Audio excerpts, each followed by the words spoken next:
Nous avons vu précédemment comment on peut déposer un fichier sur les espaces de stockage Moodle. Nous allons voir à présent comment en déposer plusieurs, et ceci de deux façons. Imaginons que vous ayez plusieurs fichiers à déposer, donc, à savoir des sujets d'examen, avec une arborescence que vous avez déjà préétablie sur votre disque dur ou sur une clé USB. Ici, je voudrais mettre à disposition des élèves les sujets et les corrigés des années 2008 et 2009 en économie droit. Je vais donc sélectionner mes deux années, 2008 et 2009, et je vais ce qu'on appelle créer un fichier zip, c'est-à-dire une archive.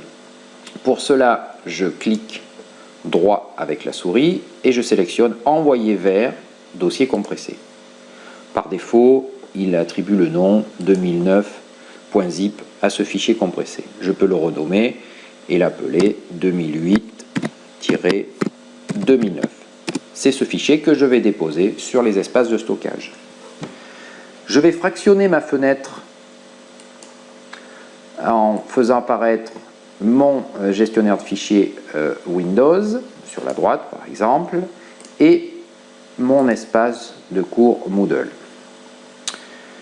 Je me rends sur mon profil, fichier personnel,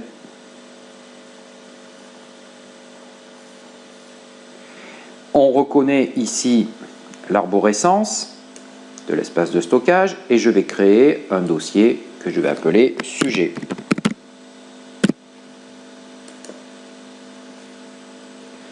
Je vais ouvrir mon dossier et à ce niveau-là, je peux, comme on l'a vu précédemment, ajouter mon fichier à partir du lien ajouter, parcourir et je vais chercher mon fichier.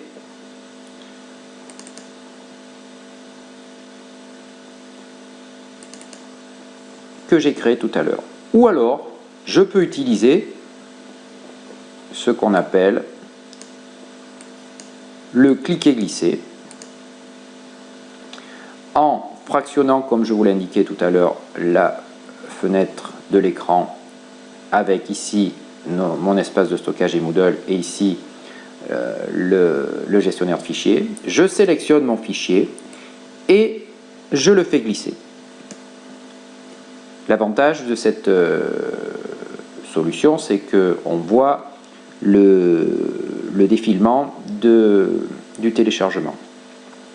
Mon fichier .zip est ici déposé et je vais mettre ma fenêtre en plein écran à présent.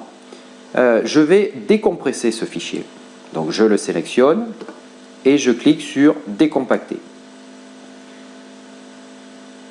À présent, je n'ai plus besoin de mon fichier zippé, je peux le supprimer. Et vous voyez qu'il a bien repris l'arborescence avec ici 2009, mes sujets et mes corrigés. Je n'oublie surtout pas d'enregistrer pour valider mon dépôt.